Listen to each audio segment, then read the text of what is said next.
Hello, everyone. I was recently at my local library and I was checking out the news section, see what they had, and this graphic novel jumped out at me. So it's called Two Dead. Hopefully, you can see it without the glare. I have to hold it this way due to obscuring information up here, but it's called Two Dead. It was written by Van Jensen and art is done by Nat Powell. It was released in 2019. It is set in the 40s and it is a story about organized crime, PTSD, corruption, and racism.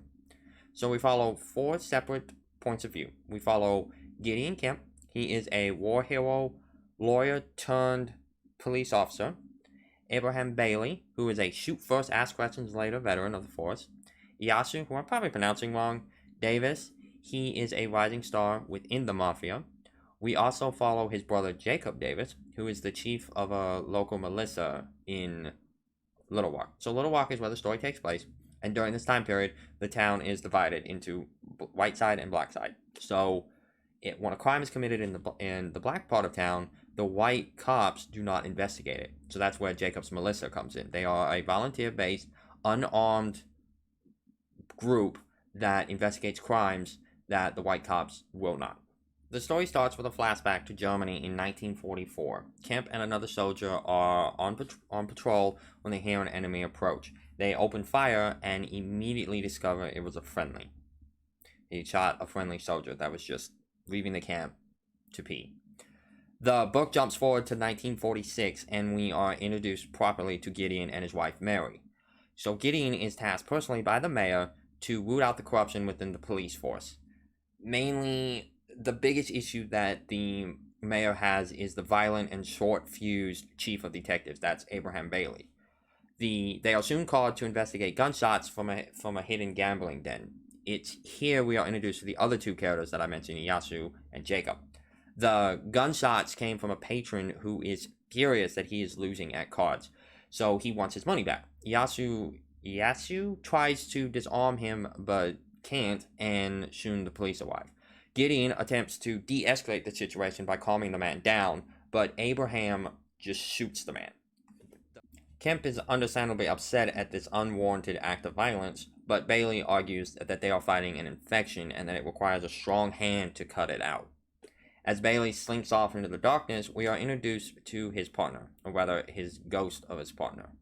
We also learn that Bailey keeps souvenirs of his kills. In this case, he keeps the man's gun, even though Kemp has issues with that because obviously that's all kinds of wrong, like that's violating evidence and everything like that. So back to Yasu, we meet the leader of the mob, who is a teeth-pulling enthusiast named Michael Compton. What follows is a descent into guilt, trauma, police brutality, racism, corruption, and consequences. That's just what a good noir story needs, and that's what this is. This is a noir story. They are so hard to do, and I feel like this really, really does it well. So, with this review, I'm gonna break it down into 5 parts. So, we're gonna talk about the story, the characters, the art, spoilers, and then my final thoughts. Story. So, the story is engaging and relevant because it talks about issues that we are still dealing with today. The author stated that during his time at the Arkansas Gazette, he found a true story that inspired this one. Now, I don't know what the true story is, but it's probably something, but I can see how it's something very similar, especially since this is in the 40s in the South. The story does stylistically switch from protagonist to protagonist, keeping a nice pace and a nice flow. About 3/4 of this book is about building up tension, and then for the remaining 1/4 of it, it just like steps on the gas and it just speeds towards its end. At It's 251 pages. It took me about 2.5 hours to read. I read it one evening. I had several different interruptions, so I think about an hour, 45 minutes, maybe 2 hours is a solid number. I originally intended to read it about halfway that night and then read it halfway the next day, but I was just so engaged in it, I just kept going. So the story for me gets a 4 out of 5. Characters. The characters are interesting, if a little cliched. So Kemp, he reminds me a lot of Cole Phelps, the main character from LA Noire, except for without Phelps's glaring issue. Now, I'm not trying to get into detail about that because I'm not trying to spoil LA Noire for those who haven't experienced it, but he has an issue there in that game that I really dislike, and I think kind of comes out of nowhere, and Camp doesn't have that, thankfully. So Mary, Camp's wife, she's that angry slash worried police officer we see. You know, she's worried about her husband in this dangerous and corrupt department, and she's angry that he's part of it. She's worried that he's there. She's scared for the family. It is an accurate depiction of police officers. That's why it's used so much, but that doesn't stop it from being cliched.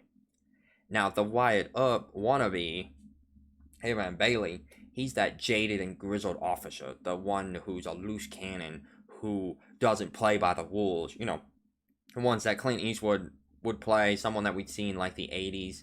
The thing that the book does different than a lot of those is that it is not presented in a positive light.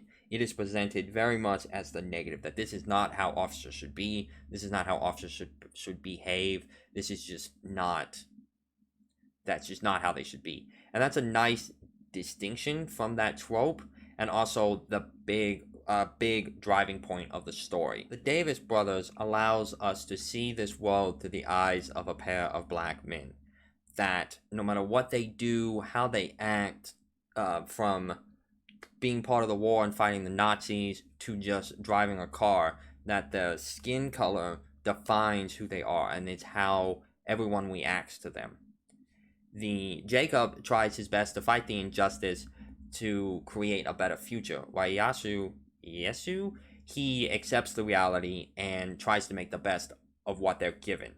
We have other minor characters. We have stuff like politicians, mobsters, other police people, but those are our main four. And as we learn more about the characters, they do tend to break away from their cliches. I also will say that the Davis brothers don't really fit a cliche, at least not in the typical film noir. Usually in film noir, people of color are often relegated to like really minor roles. So it was really nice seeing the two different views. So characters get a 4 out of 5. Art. The art style is incredibly unique. It makes me think like it was done in pen. The dialogue boxes have different looks and feels to them. The words use a variety of different fonts, and it's all used to convey emotion, and it does very well at doing that. My favorites were the end of chapter scenes where you can feel like they would be the end of that week's story. They are these big, wide panel shots that make me think of something out of a movie. The art makes me think of that Pulp Fiction stories from that era, which really fit with the noir style story that they go with. It's not graphically violent either. It favors a more of a realistic approach. A lot of graphic novels, comics tend to have that really like disgusting slime for blood. I don't know if you know what I'm talking about, but it's like this paste for blood. It's really disgusting. But they don't actually use that for this. They use a much more realistic approach. The downside to the art, though, is that sometimes it can be hard to figure out what's going on, and also it is sometimes difficult to tell characters apart. And I debated about this, but art is gonna get a 3 out of 5. As much as I love it, the fact that sometimes I struggle to tell characters apart. There's a scene where two characters talk, and I didn't really know who they were. Maybe I read it too fast, but the art gets a 3 out of 5. Spoilers. So go ahead and skip to this timestamp if you want to avoid spoilers. Since this story is a mystery / detective story, ruining the ending really will ruin the story. But I still want to talk about it. Hopefully I'm good enough to actually include like the time here. You good? Okay. About halfway through the book, we discover that Camp tracked down the mother of the man who he shot, and we learn that man dreamt of becoming a police officer. So, to honor that man and to pay for his sins, Camp joined the force. So it's early on we learn that Camp passed the bar. He could become a lawyer. We also learned that he was accepted into the FBI training. So why would he settle for the Little Rock Police Department? He says it's because that's where he grew up, so, his community, whatever. But now we know the truth.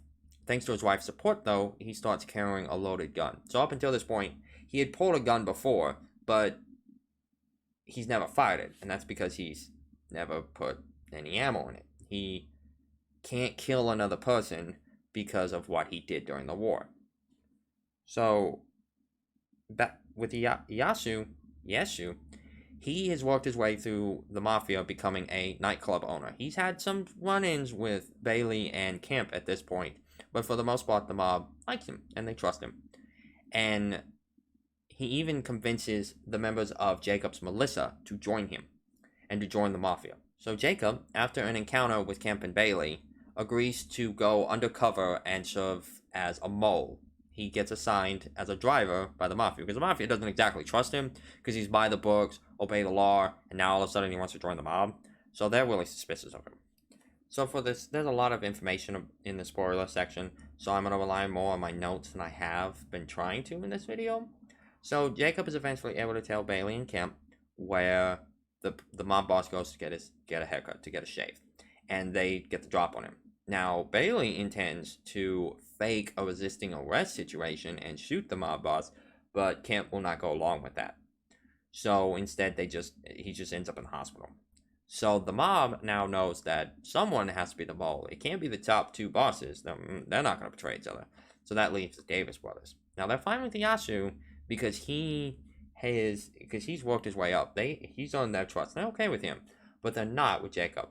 So they intend to kill Jacob. First, they're going to pull his teeth out, but they intend to kill Jacob. They even tell Yasu that he has to choose, and Yasu seemingly chooses the mob before striking one of the guards with a hammer.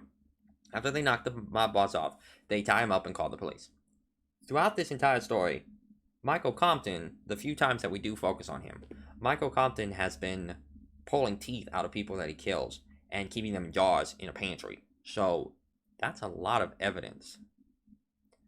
After they call the police, the Davis brothers agree to leave town together to start over. So with Bailey and the ghost of his partner, who keeps warning him not to give in to anger and to rely on Kemp so that they can save the town, we learn early on that his partner was killed, that this ghost of his partner was killed in 22. They were sent to protect a railroad depot from some disgruntled workers when suddenly a worker with a gun popped out and shot the partner. However, that's not the truth. We later learn that Bailey spotted a man and opened fire. The man returned fire, killing the partner. The man turned out to be a U.S. Marshal, and upon learning of his mistake, Bailey killed him.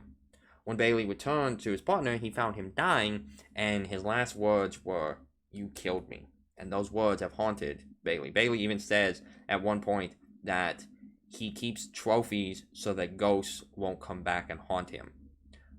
But he can't, because he never claimed the trophy of his partner. That's why his partner haunts him. During the course of the book, Kemp has been meeting with the mayor, delivering information about Bailey's illegal activities. Now, with enough evidence built up, the mayor gets a grand jury together, and investigation is set to begin in January of 47. However, one of Bailey's people figures out that Kemp is the mole and tells Bailey. Furious, he picks Kemp up on New Year's Day, and drives him out to the river. He rambles for a moment, talking about how him and his father used to go there, before pulling a gun out on Kemp. Kemp tries to talk him down, tries to de-escalate the situation, and instead Bailey shoots himself, finally unable to live with the trauma. At least, that's what I thought was going to happen. Instead, what really happened was we see a series of panels: the mayor's office, the press, an officer talking to Mary.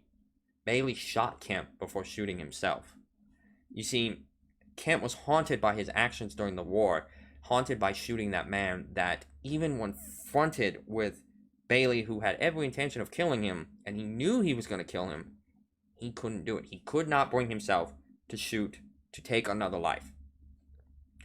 And so, another thing that happens is that earlier in the book, we see that the LRPD tramples over evidence. They don't care about procedure, none of that. And that irritates Kemp, that infuriates him. So when they arrive at this case, though, they follow the proper procedures. You know, they mark footprints, they gather evidence, they are careful. So it shows to me that camp changed the system. It was little, but it was successful. It was small. It was the first building block to creating something better. The book ends with one of the characters saying a line that is kind of like the tag for the novel. When he started, I saw it that he was too good. So I told him this warning: something old guns pass on to the rookies. Stay a cop long enough, you go down one of three paths. You become a cynic, a reformer, or a drunk. Forgot something though. There's a fourth path. Final thoughts. So I was intrigued by the book because of its back blurb. When I first joined the force, one of the old guys gave me this advice: you stay a cop long enough, you become one of three things: a cynic, a reformer, or an alcoholic. Two Dead is an excellent way of showcasing how a fictional tale set in the past can be relevant today, can talk about the issues that we face today. It's also an example of how problems that we have today, we've had for years.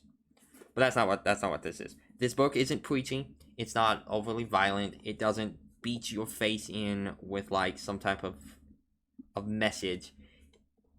It's just a really good noir detective story. And if you enjoy those types of stories, if you enjoy more of like a hard-boiled detective story, then I think you should give this graphic novel a look. My final rating is 4 stars out of 5.